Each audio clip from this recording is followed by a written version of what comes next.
Today on Dirty Linen. Hang on. What? Huck, this is pretty weird. We're actually in person for the first time recording dual podcasts. It's incredibly weird. You're both in my home studio, which doubles as our dining room. Yeah. And we actually haven't seen each other since January. Yep.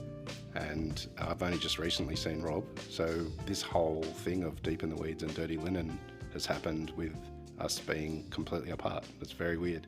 Well, it's very emblematic of 2020, isn't it? That there's been so much, staying apart keeps us together and all the various catchphrases.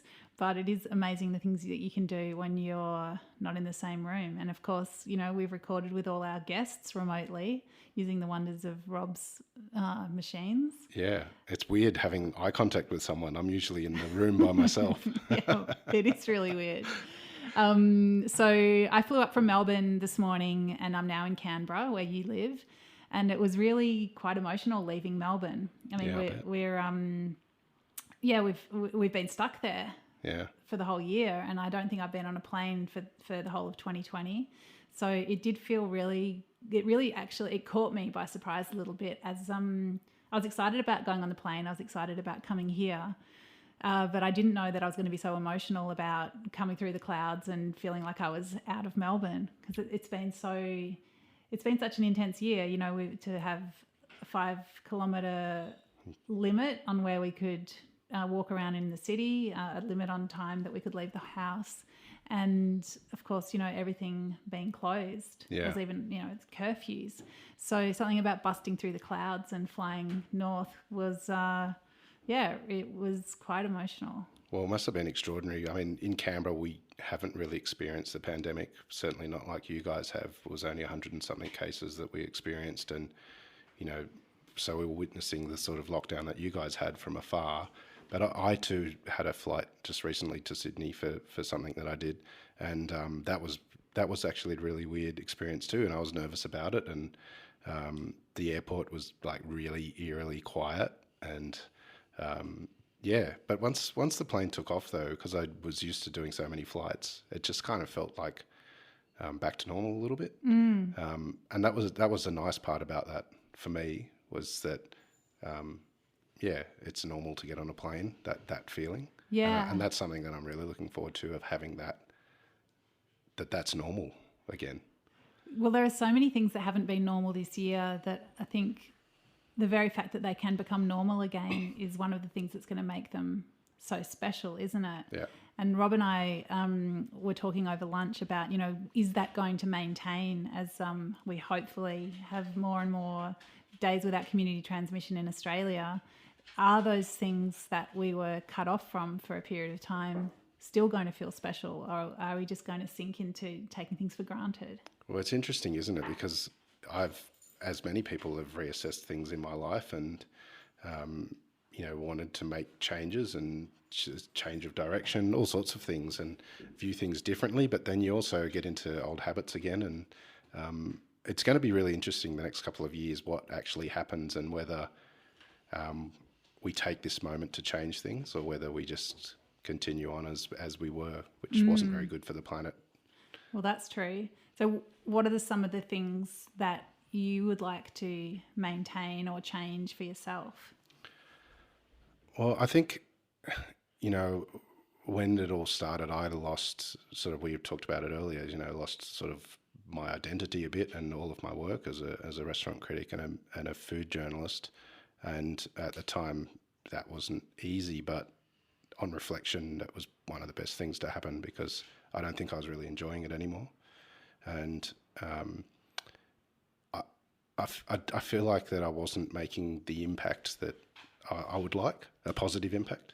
And I don't want to be a warrior or an eco-warrior or a saviour or do projects like that.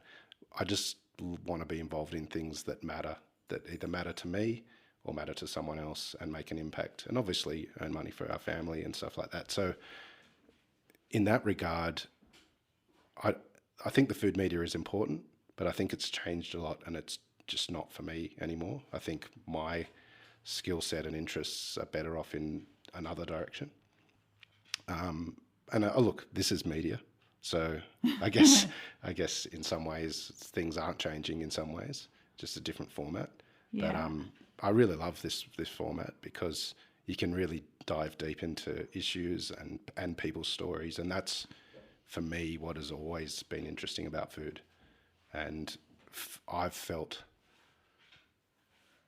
I guess the biggest change for me is that's the direction I want to go in, and I felt the food media has, which we discussed previously, has been light in that discussion, that deeper discussion.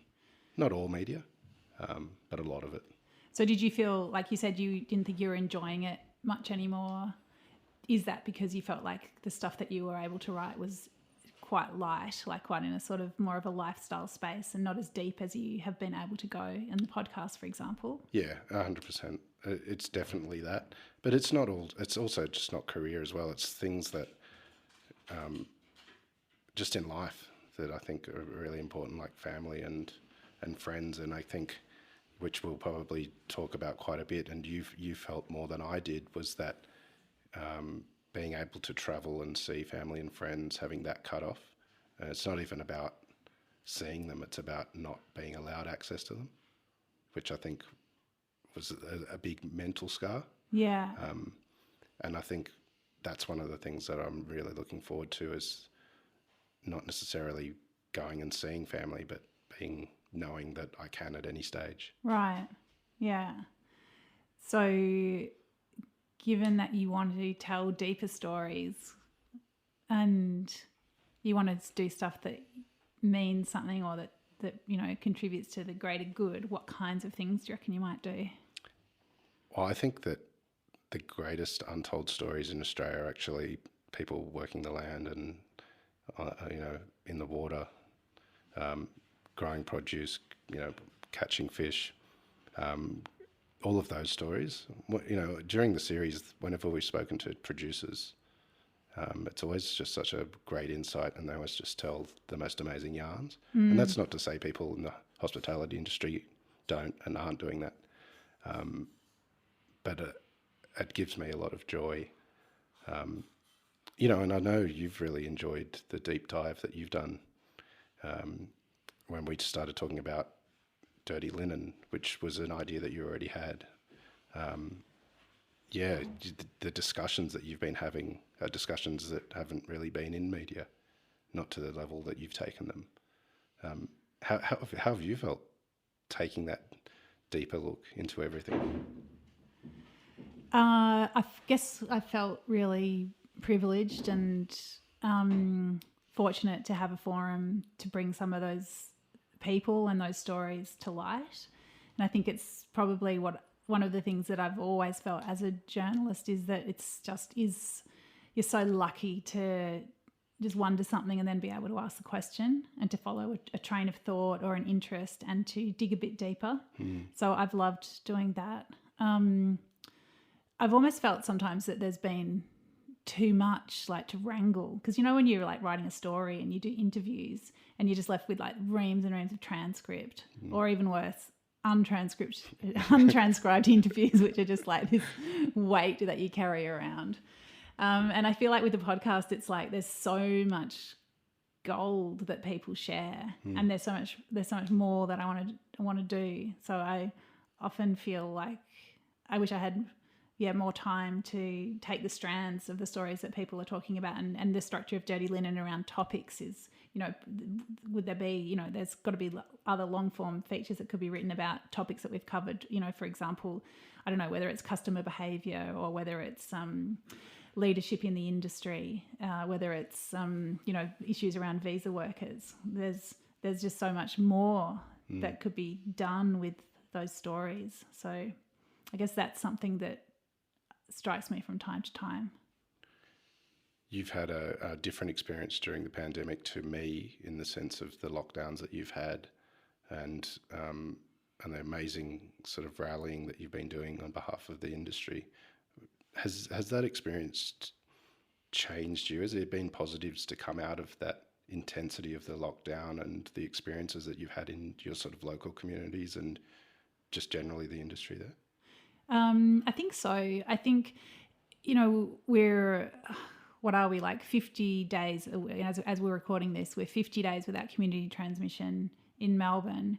And I feel like I'm just relaxing, not like everything's fine. Like I still feel a certain tension, and I still want to be really careful, and I want to see everybody else being careful for me to feel safe and secure, and to keep things in check, because we've had that experience of things going backwards very quickly, or maybe not even very quickly, like sort of slowly and inexorably, and then it's like to turn that ship around takes a bloody big effort on behalf, from the whole community. So anyway, I feel like after that, more than a month of restrictions being eased and things just looking like we're locking in our gains, that I'm starting to feel the weight of the year a little bit more. And yeah, like I guess a lot of people have been carrying a lot of weight of, just people's stories and people's experiences, and, just what everyone's been going through collectively and individually. So I do feel a little bit now like it will be good to have a rest, but also to think about what I want to do with, I suppose, those stories that I've been holding and changes that I've been trying to make. And yeah, so I don't quite know what to do with it, but I feel like I'm not going to get back into a little box now. How have you felt about exposing your process as a journalist? Because it's such a different format. I know. I don't know. Like I feel I kind of don't care. I feel fine about it, but I do feel exposed. And it is funny because I've been feeling exposed, but I've just been like shut away in my room, not seeing that many people. So it is different. And as I've been going out in Melbourne and seeing people in restaurants, I've never really sought to be recognised or wanted to be, like I'm not that person that walks into a restaurant and, I don't know. I don't want any like red carpet type stuff, just really embarrasses me, and I certainly don't seek that. But it has been interesting to see that, okay, so I know I've just been doing stuff, with a microphone or, a keyboard and a soup ladle as well. But I don't know. It's funny that when you see that, it's funny when you notice that there's been an impact of something that you've done just sort of quietly beavering away, and it's like, oh, okay, that did create a few ripples. Wasn't the motivation for doing it, but it's interesting to notice that's been one of the impacts. Well, it's the end of the year, and we're all looking forward to letting go of 2020. See ya. What's changed? Like, what's some of the positives that you're going to take from such a horrible year, really, for many? Well, I think definitely creativity, resilience, and community, compassion. I think I guess the best qualities in people. Like I think we've seen all of them, and people have really had to dig deep over and again, and it's been really impressive to watch how fantastic people can be, and so and how adaptable. It's really quite extraordinary to think about how easily humans can take on change. So I suppose, what would you take forward from that? Would you take forward, I think definitely like a very conscious sense of empathy and compassion is something that I would try to take forward. And a sense of just like not being quiet about stuff that I don't think is right. So yeah. It's been a really interesting year because it's also marking the end to other things in the world that have caused sort of trauma for so many, like the Trump administration. And there's sort of, it's been a real whirlwind couple of years. Yeah. And it feels like we're turning a corner, and things will change, and there's kind of rays of hope of, I'm not convinced we'll get back to normal really quickly, because there's some, it's pretty devastating still in many countries, the pandemic, and also there's so many issues on the planet anyway. But it does feel like, I've never been one to sort of be into New Year's resolutions and like, here we go, we can start and try and change things again. But there definitely feels like that momentum going into 2021. So are you going to make some resolutions? I wouldn't call them resolutions, but I would call them plans. And that's plans to do things that perhaps I've always wanted to do, never had the money to do, and still don't have the money to do, but damn it, I'm going to do them anyway.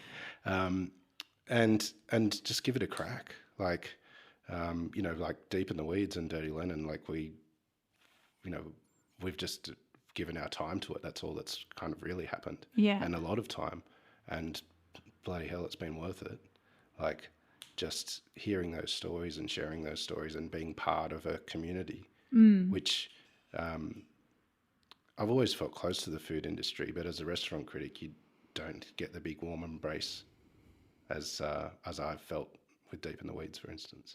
Sure. So what are you going to do? What are you going to have a crack at, Huck? Well, I'll probably need to keep secret about some of it. But, really? But, as you know, this is Global Domination Meeting Part 1. Because, like, you and I knew of each other and we'd met a couple of times, but we didn't know each other very well. No. And who knew, like, 9 months ago that you'd be sitting in my dining room having this conversation? Yeah, not me. It's definitely been a pandemic positive. But it's very strange because we both, for different circumstances or similar circumstances, I'm not really sure, headed in a similar trajectory, but, in slightly different ways, but we sort of went in a similar path. And it was probably Rob that brought us together, actually, to embrace a new form of media.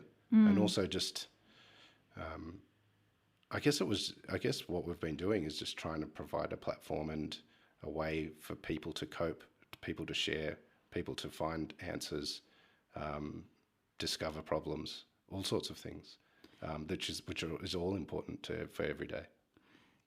I think what the podcasts show, and the fact that with Rob we've put so much time into them, is that we both believe in the power of storytelling. Yeah.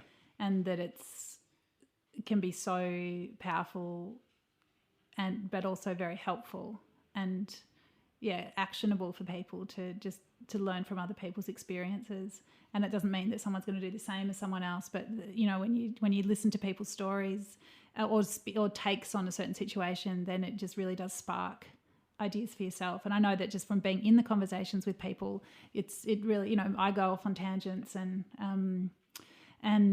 you just start thinking about things in a different way. And I think maybe that's one of the, you speak about a sort of a bit of a sense of optimism. And I think one of the things that was a struggle for me in the pandemic was people become very fixed in their ideas. And I think we saw that a lot in Melbourne where, the going got pretty tough, and it was, people's, I guess, politics, like hard politics and personal politics, came to the fore. And sometimes I was surprised and sometimes disappointed by what was revealed through that. And I guess the thing that I found disappointing was that people became very fixed in their positions. And I guess one of the things that you gain from having the kinds of open conversations that I think we both try to have is that you don't begin from a fixed position. You're not trying to get somewhere. You're not trying to crack someone open because you think that, there's this, there's no objective. It's just an honouring of somebody's story and someone's journey, and trusting that as humans, people just would be interested in that. I think one of the interesting things that I found was people's willingness to open up and share some really, really traumatic things about their own lives. And then that sense of obligation of trying to handle it as a host, because a lot of the time I don't know it's coming as well, and trying to honour that and share it and find something within that. But I'm not trained in that sort of stuff. I'm just a journalist. Yeah. So I found that both challenging, emotional, but with a sense of obligation, but also a sense of pride a little bit in that someone was willing to trust enough to share and felt that they would get something from it. And in the hope as well that sharing that helps other people. Yeah. And I think that's a beautiful trait in humans that I want to see carried on in 2021.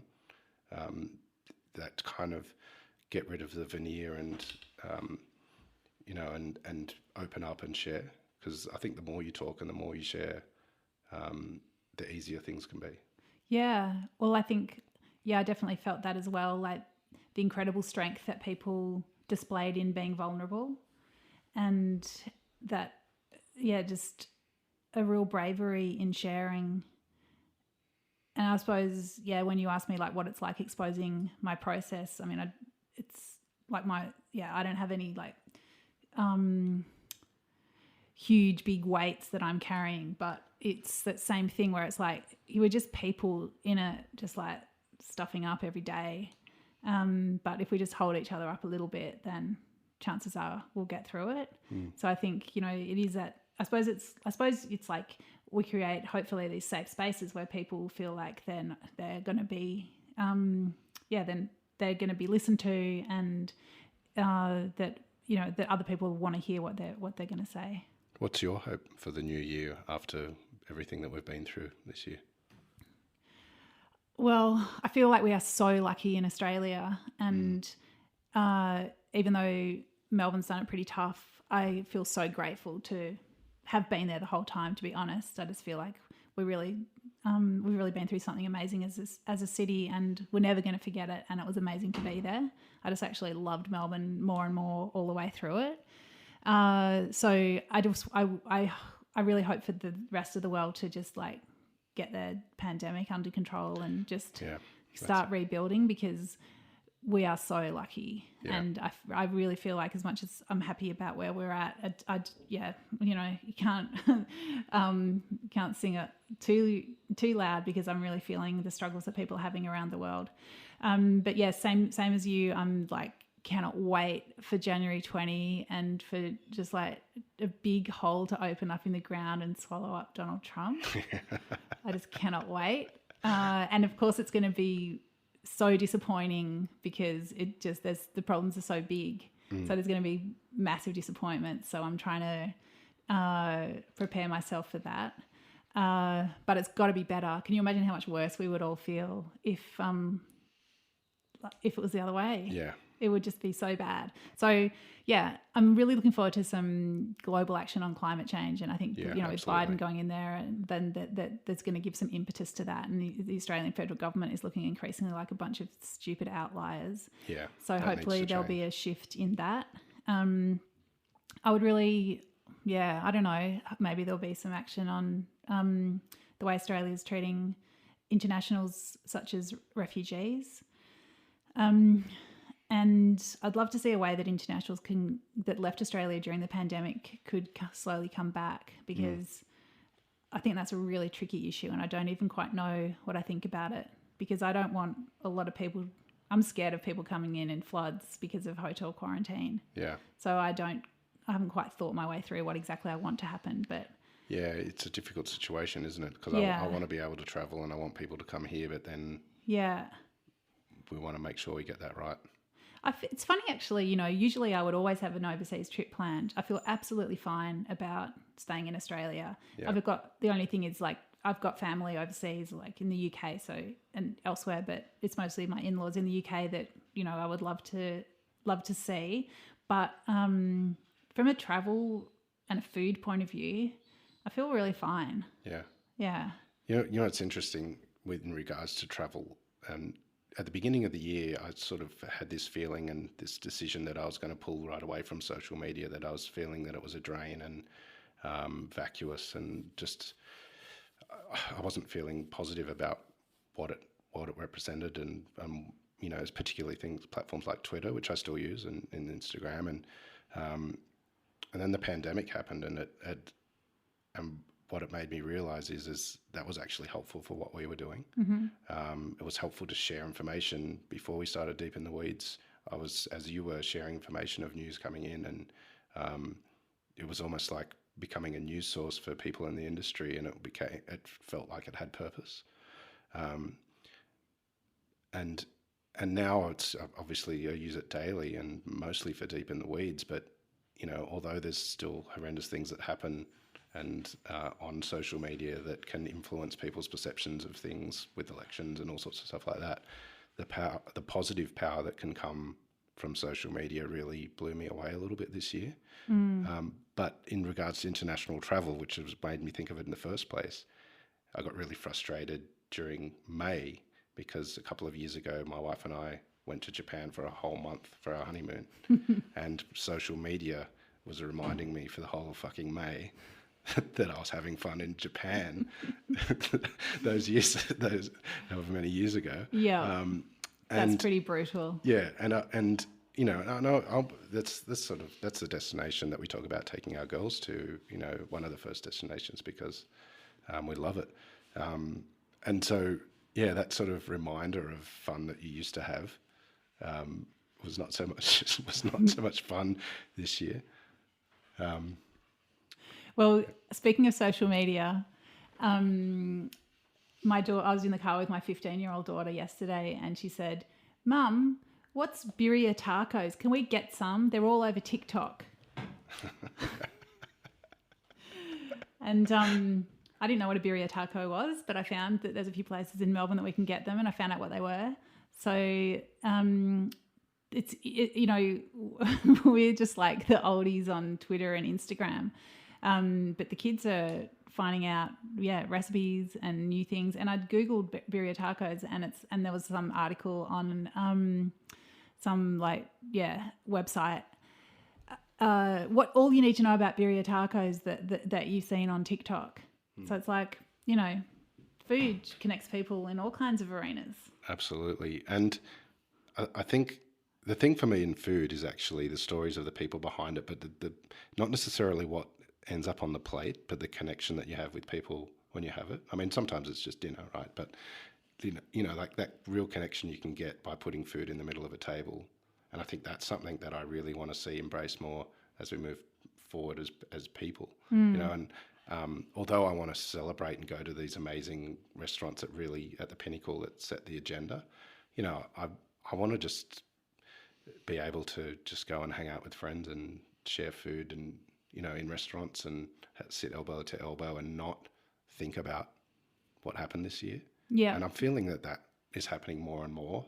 Like every day I think less about what's happened this year, and life just seems to be getting on. And what's really nice is, and you would have experienced today when you had lunch at Rebel, is that it probably felt really normal for, you know, in a restaurant. You probably felt a bit weird because you've been in Melbourne and not in many restaurants, but it felt good.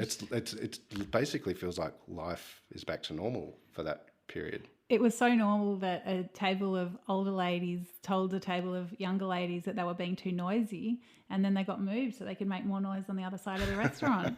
And I thought that was ace.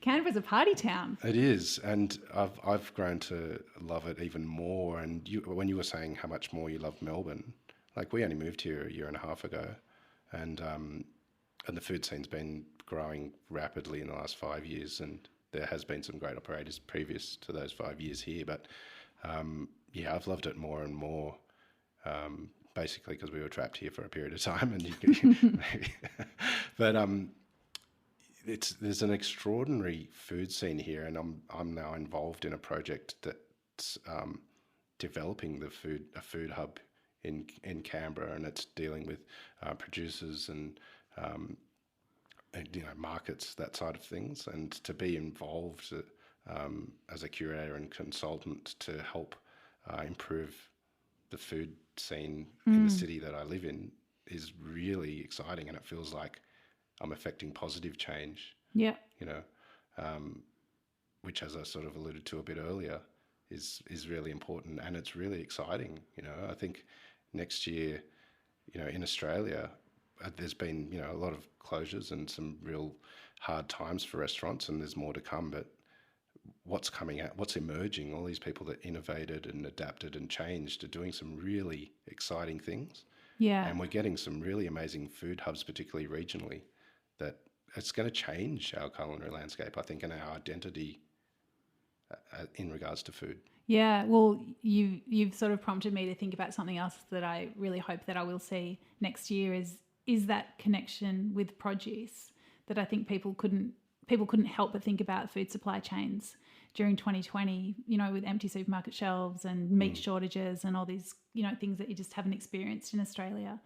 And I guess if, the positive that can come out of that is people wondering, well, how does my food get to my plate? Yeah. And just asking more questions, wanting to be more connected, wanting to think local, because we've had to think more local. So I think that, what you're doing, it's so important to give people those opportunities to make connections with produce. I guess those stories, that you talked about, producers always have the best stories. Well, when consumers can start hearing more of those stories and connect with people and then taking home the bacon or the broccoli or whatever it is, how good is that? Yeah, it makes it taste better. And it tastes better, yep. Yeah, so it is so hopeful and it's so enriching. And I guess it just creates those really great webs of community connection that are going to be, that are important in every society at every time, but no more so than now. Well, you asked me sort of what is down the track, and I guess in a sense from deep in the weeds, it was born out of COVID and born out of, trauma and a need to share and create a community. But as we move forward, it's just becoming a show that I think we needed here, and it's the stories of people in food. Whether it's a good story or a traumatic story, it doesn't matter. It's the stories and understanding more about our food system and the people behind it, which is really exciting to be sharing into the new year. And it started as a podcast, out of necessity. But one of my little crazy hopes is that we can do live events as well. So wouldn't you love to have a Deep in the Weeds food festival with people on stage, like Absolutely. Forums, conversations, dinners, events, well, this is massive actually, parties. This is the biggest audience we've ever had. We've got Scout, the dog, Rob, you and I. This is I think this is the biggest audience we've had so far. So we're getting there. Yeah, we're definitely getting there. Let the festivals and fun begin. What do you think is going to happen with the industry? What sort of rays of light are we going to see in the next year in the big cities? I know regionally I think we're going to have some real booms and amazing sort of experiences. The cities have done it a bit tough, but do you think there's some rays of light in the cities? Absolutely, I definitely do. I think we've seen how much people care about restaurants, and as much as a lot of people are doing it tough, there's still a lot of people that are employed and happy to spend money on food. So I think we're seeing that. I think we are seeing prices rise, which I think is necessary. It's a difficult conversation, but I think that some restaurants have, even if it's just like putting a floor on the minimum spend through having set menus, I think restaurants have just, they have so much ground to make up. And, when people have had that time to think about, the treadmill that they've been on and, you just can't run a business that's not profitable, and it has to be profitable for, the people that have got the stuff to you and the people that, that are working for you. Like, it just has to work for everybody. Yeah. So I think hopefully there's a bit more of a recognition of that. I think, one thing that I think is really interesting that I've seen, in Melbourne and around the country, but I think perhaps most acutely in Melbourne, there's a terrible staffing shortage. And we know that's because a lot of the internationals have left, and that's really bad. And I think they're always going to be an important part of our industry, and I absolutely welcome and support that. They're vital. But I think one of the things that we are seeing in Melbourne at the moment is Aussie kids being like roped into hospitality. And I've seen like someone's 15-year-old daughter doing dishes. I've seen, I was at a pub last night, and she's down at the school, like, as the school captain does his final exam, he's there like learning how to carry a tray of drinks. And you take your kid to the orthodontist, it's like get all the teenagers that you can see and get them working in your restaurant. So obviously everyone's going to be pretty green, but I think if good operators get good young kids into the industry, then I think that's going to be a fantastic part of the mix going forward. And, could be a really bright thing that comes out of the pandemic. Yeah, I'm really excited about it, actually. I mean, I used to eat in 5+ restaurants a week for a career, and now I just get to eat in them for joy, which is even more exciting. I don't have to look for the faults. I can just embrace and enjoy them because we all have them. I think one thing that I'd like to do is just to thank all of the guests that have been on the series, because they've actually been the reason that it's successful, and why, you know, both Deep in the Weeds and Dirty Linen have done so well is people's willingness to share whether it's a hilarious story or a sad story, just the willingness to share has been extraordinary. And yeah, I mean, we wouldn't be here if it wasn't for them. Yeah, well, I mean, I couldn't agree more. I think from, you know, the very first podcast I did with Alla Wolf Tasker, number 1, you know, it's been incredible. Like everybody's brought something to it, and yeah, we just couldn't do it without them. So I also extend extreme fond and heartfelt gratitude to everybody that's come on the show.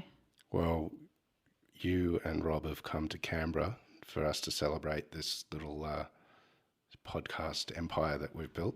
And we're going to have a bit of a Christmas party tonight at an amazing restaurant called Pilot.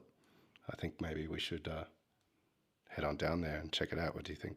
Yeah, let's smash a few drinks.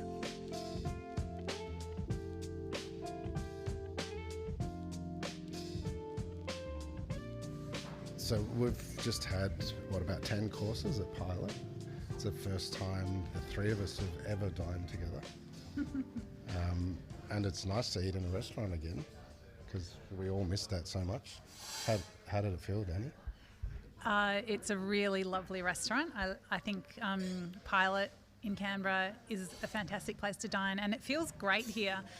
I've really enjoyed watching the action in the open kitchen. I've enjoyed how enthusiastic they are about what they're serving with food and also with drinks, and it's just been really fantastic to be here with you and with Rob. Yeah, it's a pretty amazing little restaurant.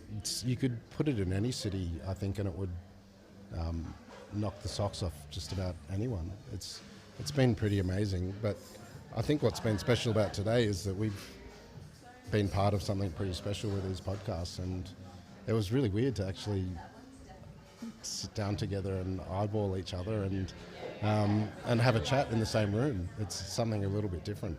I'm usually just in my pajamas and slippers, and no one else is in the room. No one knows. Yeah, well, it's exactly the same with me, although that's not quite true, because my husband is often in the same room with me, typing very loudly and talking to himself. Love you, Carl.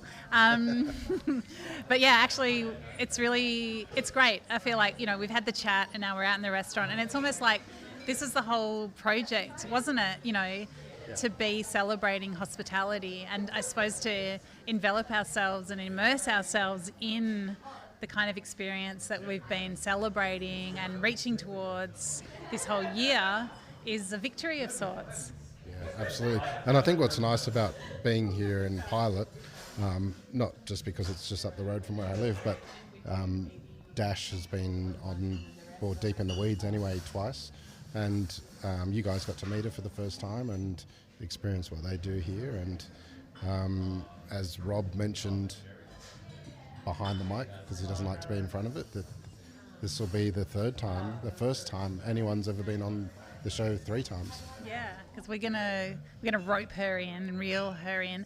But I think one thing that's been really interesting being here and talking to Dash and Ross, who's also an owner here, is that they've used the pandemic as a spur to do something that they've wanted to do with the restaurant for a long time, which is to go set menu, have fewer diners, but to, I guess, up the spend, but give people the experience that, you know, makes them the most happy. And I guess, you know, it is so... It's just, I mean, those silver linings are probably something that we'll be looking for, and we'll realise negative impacts as we go forward, but I think we will see some of those silver linings, whether it's in an individual business or in the industry as a whole, or for ourselves as people. So it's amazing to be sitting in amongst someone who's turned the pandemic into a positive. Yeah, absolutely, and I think that's what we're going to see more of, you know, with 2021, is that restaurateurs, you know, they've always had this burden of people thinking that they're a public service and they have to be everything for everyone, when the reality is they need to be viable and survive, but they should do what they want to do and celebrate what they can do, and not sort of curb to that. So yeah, Pilot's a great example of that, and there's so many of them across the country. And you can really see people drawing a line for themselves, like this is what we want to do, this is what we don't want to do. And, talking to Ross before you got here, he said, we'd always wanted to go set menu, but we felt like, did we have the strength and the fortitude to have those conversations and say, no, this is what we're going to do, and no, we're not going to bend, and this is us, and we'd love to have you, but if this isn't for you, then that's okay. This is us now. And yeah, it's great. You just want to see people fulfill themselves, don't you? And then go along for the ride. Yeah. Well, Dash was just farewelling some guests, but she's actually with us now. Sorry. And we were just talking about how you guys saw the pandemic as a time to actually change the restaurant model and do what you had intended originally. How successful has that been? Quite good. I hate saying that, I guess. Not hate, but it's, we all feel very lucky that we could do something that we wanted to do, and it worked in a time where there's many things that are not going well in the world, I guess. But yes, it has been received really, really well, which is nice. I think it's great that things go well in a time when of general disarray. I think there's nothing wrong with celebrating the joy and the success that you can pick from the wreckage and the ruin. I think it's fantastic, and I think one of the things that we have learnt through 2020 is how a pandemic that we're all experiencing does strike people in such different ways, and there's no guilt or shame to making it work for you and using it as a spur to create the change that you want to create in your own business. I think that's excellent. Why wouldn't we all celebrate that? Thank you. I remember one of the things you said when we first spoke was talking about how you felt what you did was redundant because floor staff weren't needed when the pandemic first happened. How do you feel about your career now, where we're that far beyond that, and you've changed your model a little bit? How are you feeling about the hospitality sector and your role? Yeah, I guess it made me, I said it in the interview as well, that just made me understand how much I actually really enjoyed working in hospitality, working on the floor, and also how much I enjoyed going to restaurants as well and being served and seeing what other people are doing. So I guess it's, and it's awesome to be able to have our staff and be able to give them a job that they also love and that they also can come to work and do. And the model that we're doing at the moment, being able to change the menu regularly and not have the restrictions of putting things in a box and how it's going to travel, being able for our knowledge to grow because we have a pairing that changes all the time. And you've got a young chef who's amazingly talented, and he's still quite young. Well, so are you actually. Yeah. You all are, but you're bloody good at what you do. Thanks. Thank God. You might just be saying that because you just ate dinner here. Well, it's not the first time though. That is true. It is amazing. I think one of the things that people realise that they did miss was that service experience and that feeling of being looked after. And I guess what I've appreciated here is, that I'm being looked after in a way that's really spirited and enthusiastic, and it does feel like a dialogue. Like it's very open, I guess it's the art of listening as much as anything else, isn't it? And you've got this through line of what you want to deliver, but there's such skill in being responsive and empathetic to the kind of experience that people are looking for in a restaurant, isn't there? Yeah, definitely. I think we all, Mal, Ross and I had a vision, we still have a vision of what we want to do and dishes that we want to serve and how we want to serve them. But at the end of the day, we work in hospitality, and the whole reason that these places exist is to feed people and make them have a good time. And I think at the end of the day, you do need to, you don't have to change everything that you do, but having that responsive action if people aren't enjoying something or suggesting something that they might actually, is more suited to them, and nudging them in the direction that you want them to go, because it's definitely something that you want to get creative with, but without being aggressive about it. Or does that make sense? Yeah. Absolutely. Yeah. Is there a dish that you most love putting in front of people, and or that you feel is the head turner the dish that can take people that perhaps don't know what kind of journey they're on to another place? Oh, that's so good. There's a few, I guess. Like, I love the little minestrone at the start. I think a lot of people that don't dine out at degustation restaurants receive that dish and they look at it and they're like, oh, here's another, 1,000 little things in a clear broth. What is this going to taste like? And then it's so flavorful and there's a lot happening, and it is after that dish that some people might say, hey, this is pretty cool. And then right after that, having the snacks that are all takes on kind of, takeaway food or little dishes that, we had growing up, and them being quite messy as well, and you have to use your hands, I guess. Yeah. I don't know. All of them kind of like bend the rules in a certain way and but also are meant to be kind of nostalgic so that when someone eats it, they're not as scared. I think that's a really great answer. I mean, Huck, you remarked on that that amazing minestrone, the very layered, complex consomme, I guess it looks simple, but it's not. And then to follow up a dish like that with those, I guess, really approachable snacks, and it is, as you say, it's that getting messy. I guess it is an amazing way into a meal, because you instantly demonstrate the artistry and the fact that things are going to be done with produce that you might not expect, but then there's that real welcome where it's just like, guys, get messy, you're just here, it's just food. So I suppose it is that sort of like, you create, there's a bit of a signature, but then there's this real and there's the welcome mat. So don't be intimidated, but prepare to be amazed. And I think that meal typified why restaurants are so important in our society, in the sense that it's not just about eating food. You can be taken on a journey, you can be connected with people, you can there's just so many elements to it, but it's also about celebrating, like celebrating produce, celebrating living, sharing that social discourse, that connection that we have with everyone that we've been missing this year because of everything that's happened.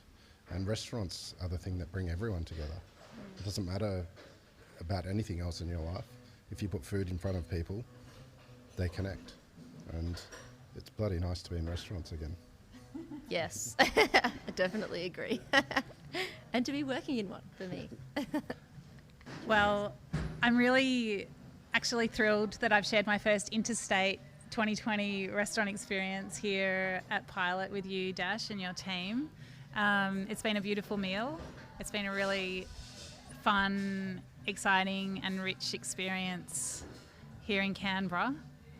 And it's been great to experience everything that you and your staff do. So thank you. Thank you. It was so good to have you. I'm so glad that you liked it. I was also very scared. Well, and here's to an awesome 2021, leaving 2020 behind, and Happy New Year to everyone. Happy New Year! Happy New Year!